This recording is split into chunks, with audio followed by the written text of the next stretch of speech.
Hey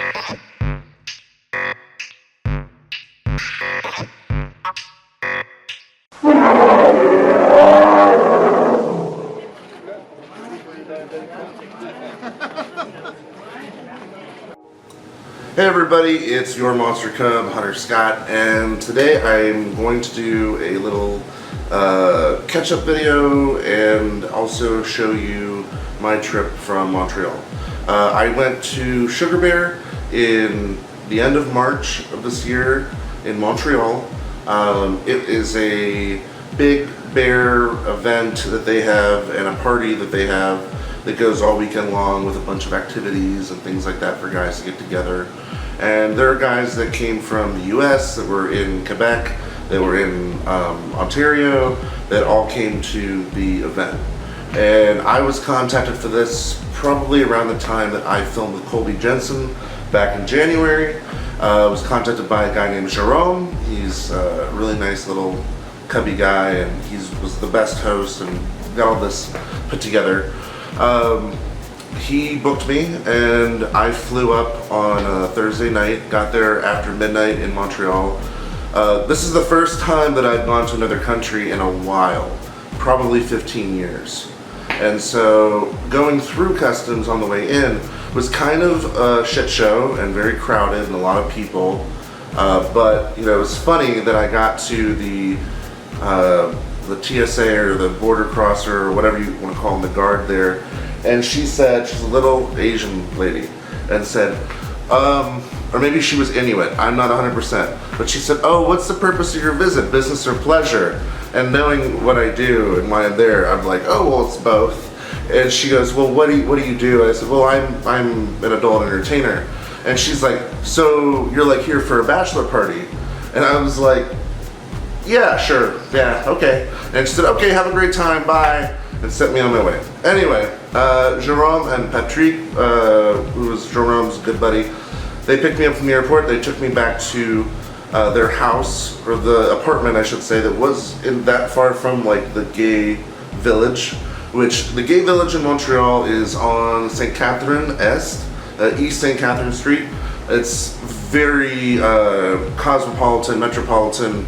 You have food from every country, you have all kinds of gay and young clubs and bars and bathhouses and stores and all kinds of shit. There are pictures coming soon, but just telling you what's happening. They took me there and they took me back to their apartment and served me dinner and gave me a hot stone massage. First time I ever had one in my life.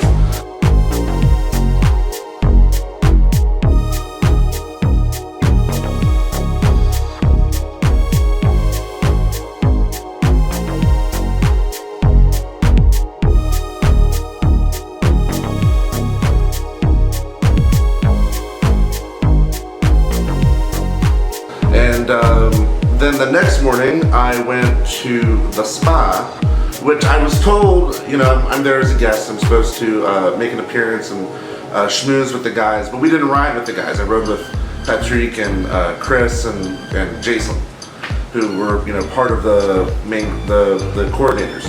So I went with them and we get there, and I originally thought it was going to be like a bathhouse. I was very mistaken. It's actually like a spa. Like there are pools and hot tubs and fire pits and quiet areas and places where you can stand in the stream of the mountain.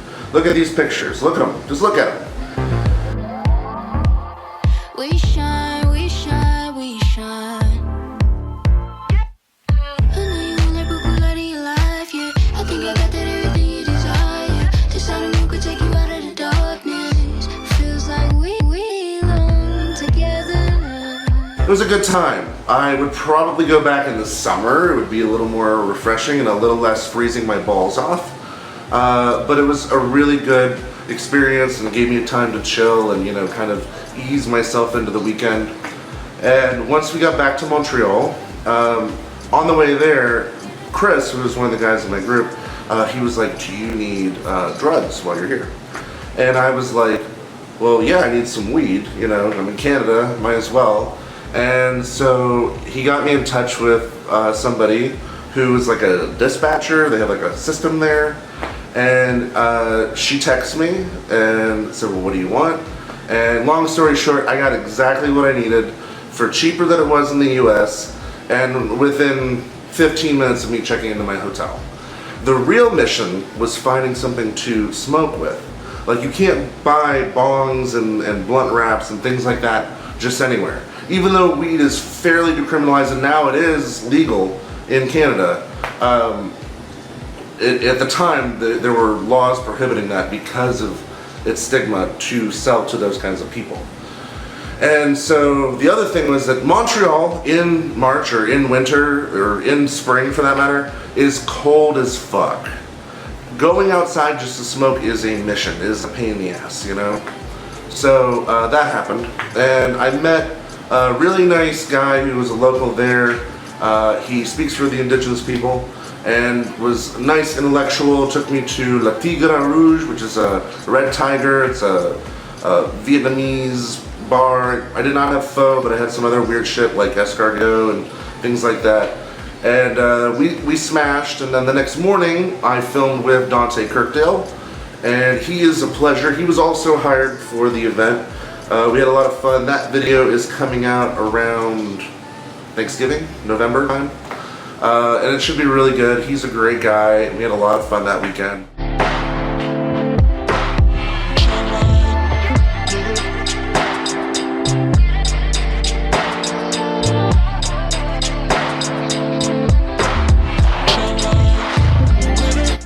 After we were done with that, we went to the Sugar Shack. Sugar Shack is like going to Shoney's or Cracker Barrel or you know, like a mom and pop barn to table restaurant. They had, you know, live animals in the stable out back. They do maple processing, and the maple they use maple syrup basically to flavor everything. Like the Canadian chocolate is all maple, and what you put in your coffee is either you know, refined maple or literally liquid maple syrup. They people pouring it in their coffee. It's just geographic. That's what works for them. And it was good. It's good. It's healthy. It tastes good. You know. So whatever. Here's some videos of that. Here's some pictures. You can obviously see that, you know, it's really sticky and viscous. You know, if you melted down white sugar, it would look just like this and probably have the same texture, but it would taste different, and probably caloric-wise, it would probably be better for you.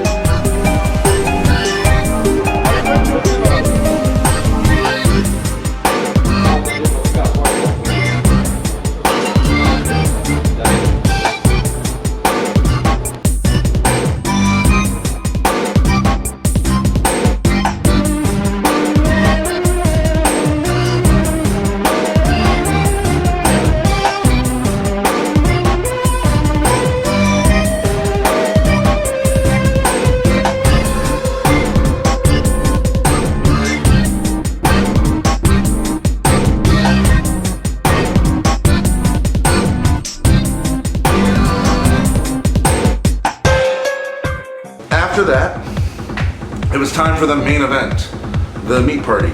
But before that, I had to be a judge in the Mr. Montreal Bear contest.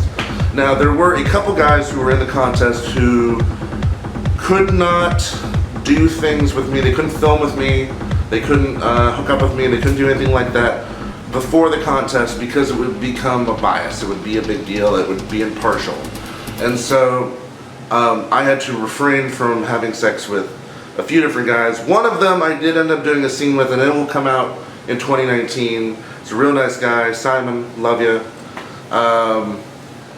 And we judged the contest. It was a lot of fun. Here's some clips from that. C'est comme un mélange de chic et sexy en même temps. Là, tu t'appelles comment? Salut, moi c'est Dominique, je travaille au stade. C'est mon partenaire, le stade, C'est mon ami de travail ce jour-là, en fait, parce que je suis pas en mal, donc c'est un petit peu. c'est pas changé de vie.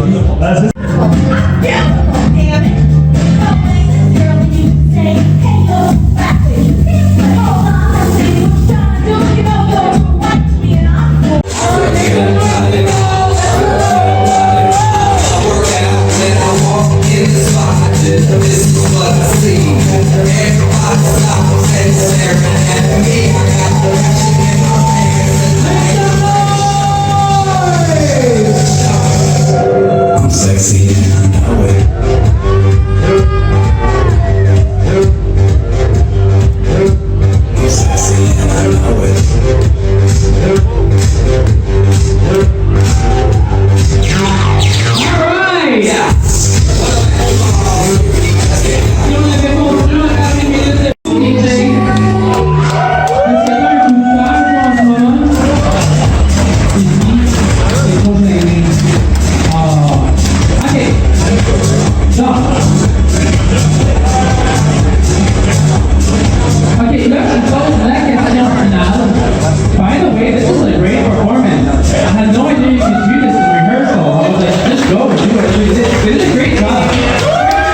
name once more and tell us why you are Mr. Bear 2018 and what would you do with your title?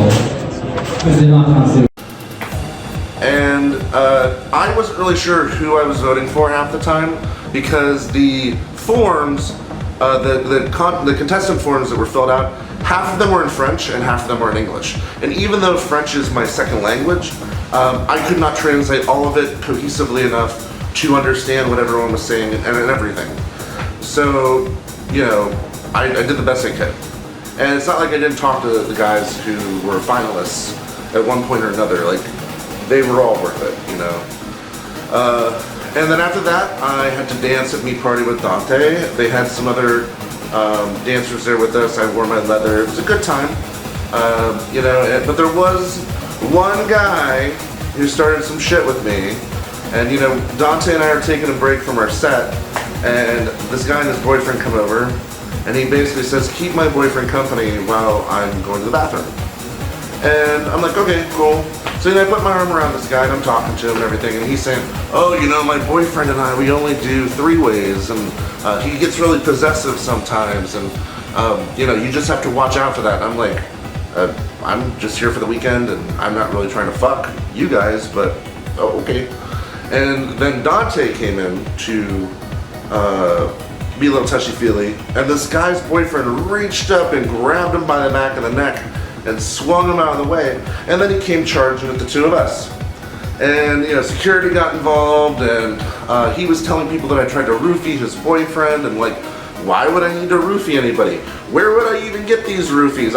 This is my first time to Montreal, like, what the fuck? I've had plenty of sex, I don't need him. And long story short, he got kicked out, and, you know, it was quite the story for the locals that weekend, and whatever.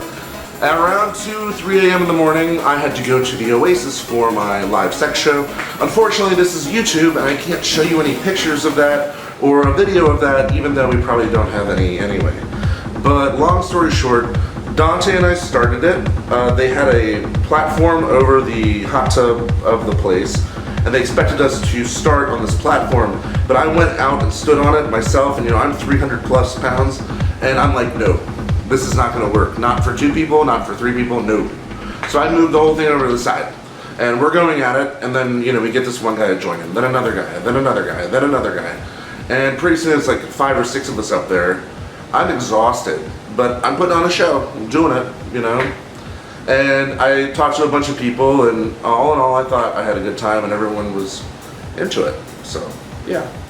The next morning, I got up, and Dante and I did some last minute photography stuff for the scene we did the day before, and then Jerome took us on a little spin around Montreal just to sightsee and check out different stuff. And here's some pictures from all that too.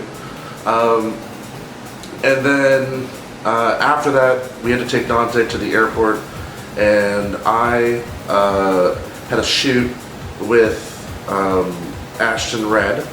He's this little ginger otter from Ottawa that I met, and he did really well. That video is probably coming out the beginning of next year or the end of this year, one or the other. Uber Eats is going to be good.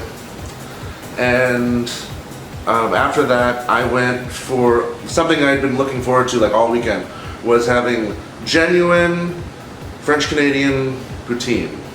There's literally a little hipster joint called La Banquise, and it's a bunch of millennials in there, and you know, just groovy indie tunes all day long. 24 hours this place is open, and they have a menu. You can see the pictures here. They have a menu of all these different types of poutine, like based on the toppings and the shit you put on it.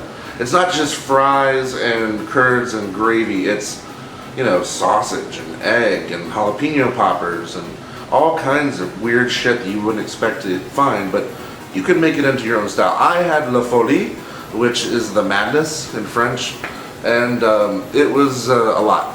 I didn't finish it. Yeah, and the guys I was with, they each had like a hamburger or a hot dog and a small poutine. So like, I don't know where the fuck they're putting it.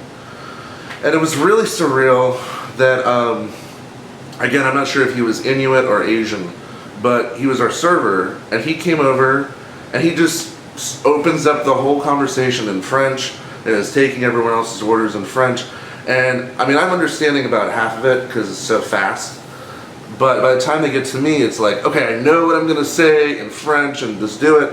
And so I repeat my order to the guy in French, and he confirms all of it in English. And it's like, great, I couldn't fuck up either way. That's fantastic. So we do that.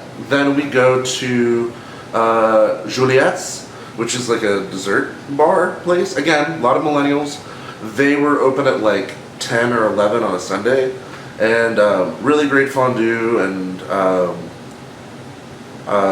it was only like $10. You know, it was decent compared to going to a fondue place here in the US, and they charge you $25 a person. So it was nice in that regard. And then the next morning I did my souvenir shopping.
And packed up, and I went and got my haircut at Sebastian Barbera.